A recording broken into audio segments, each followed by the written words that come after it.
Hello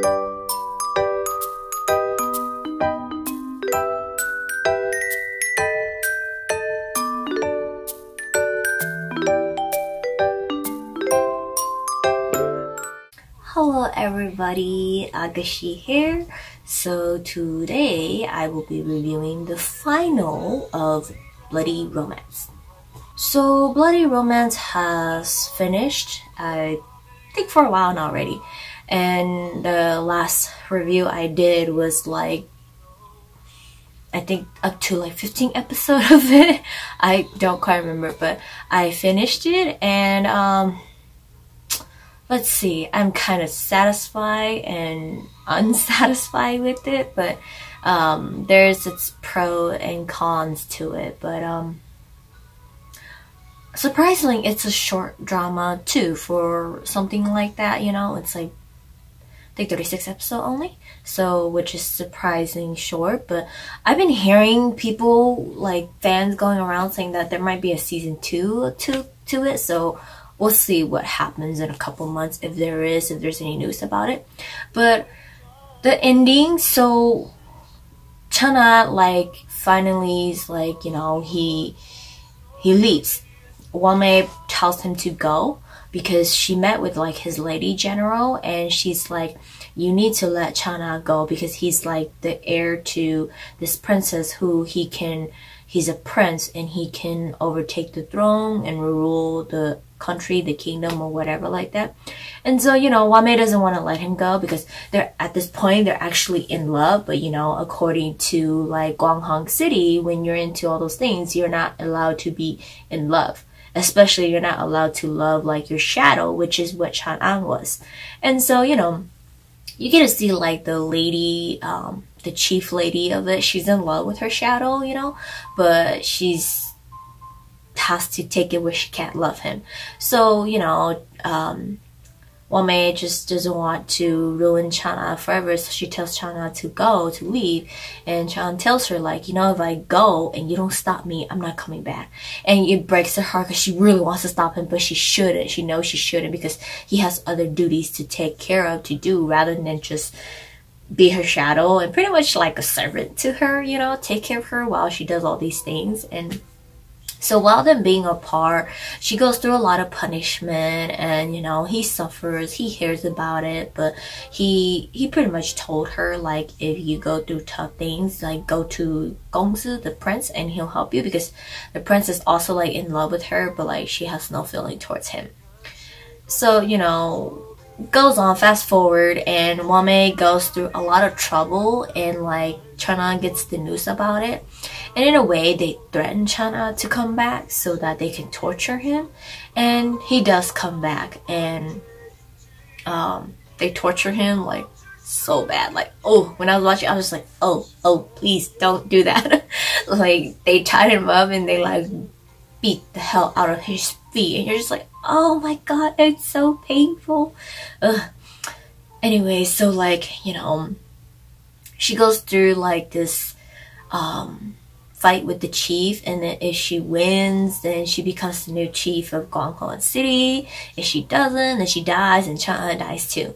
And so she makes she goes and see Chang'an in jail for one last time, and he gives her powers and teaches her things and how to win. And then she goes and battle the chief lady, and then she wins. And what I really like what the chief said to her before the chief died is, do you understand like how miserable it is being the chief of like Gwanghong City, like these assassin women, because you can't love the person you love. You know, you're forever hurt because you have to follow these rules and you can't be with the one you love. And you know, but Wame's just pretty much in her head, she's like, well, I gotta rule these people the right way because you're ruining everything wrong. And so she wins and she becomes the new chief, and you know, she goes and try to free Chang'an from jail, and then she gets there and Chang'an is gone. And you know, they told her he's dead, they feed the bones to the dog, they feed his flesh to dogs, and they took his skin and made it out to stuff. So they basically said they tortured the sorry, they tortured the hell out of him and got rid of everything. But he did leave a message, and so they gave her like this fan, and it has like these messages, like 4 lines on there, writing, and like she has no idea what it is, and she's like heartbroken. And so she becomes a chief, and she's lonely, and she's on the swing that, you know, her and Chang'an always sits on, and she's holding like the cat, and she's basically saying that, like, you know, if he's probably out there, if he's alive, you know, if not, then, you know, whatever it may be for him. And then like she's all like, she's telling the cat like, do you know something about Chang'an? As long as he has like a seed and a string, a seed of like an apricot tree, something like that, and a string, he's able to grow the tree into this beautiful tree. And then, you know, she's sitting there, she's holding the fan, and she has no idea. The fan is a code to her. The letters, like, it's lined up nicely into 4, and if she reads diagonally, it tells her the location he's at. So he's at a location, and he has an apricot tree grown there. So it ends like that, and it makes you go, okay, he's alive, he's in some kingdom, and eventually it gives you an open ending. So that's what, like, it's like kind of satisfying and unsatisfied, but at the same time, like it's an open ending, so it makes you go, eventually if she figures it out, she'll meet him, she'll go find him. Even if she doesn't, once he recovers, he'll come back and find her, you know, or he takes over the kingdom and he'll come and find her. So it gives you a lot of ideas to figure out what type of open ending it is. And so I'm satisfied with that. What I'm not satisfied with is that, like, it was kind of bothering me of the whole constantly going back and forth. Like, one man just gets tortured by the chief and all these stupid things, and like it was just like, yeah, I don't know, it was just constantly going back and forth, and like, I don't know, it just didn't satisfy me with all that. Like, so I expected a little bit more. I expected her to really tough it out and like outbeat the chief in like certain ways, but like, you know, she really didn't do much, and she's always suffering, getting tricked, and then she gets help from like the Gongzi, and like I don't know, to me he's weak, can't do anything. So, but yeah, that's pretty much the ending of it. It gives us an open ending. We'll see if they have a season 2. If not, that's the end of it. And honestly, it started off really good. I really enjoyed it, like the first like 15 episode of it, and then eventually I dropped it for a bit, and then I picked it up again. And so I don't know if I have to rate it, I give it a 3 out of 5. I don't know, I feel like it was incomplete somehow, so it didn't really fully satisfy me. I feel like a lot of things were left out. They, in a way, they tried to focus on the romance, but they kind of not. So they gave you just a little to make you go, okay, you know, they're in love, but we know they're not gonna be together. But she's always tortured, and the general lady is always coming to find Chang'an, and Gongzi was kind of annoying on the side, and all these stuff like that. So, but yeah, that's it for Bloody Romance. If you've seen it, tell me how you guys like it. But if you haven't, give it a shot.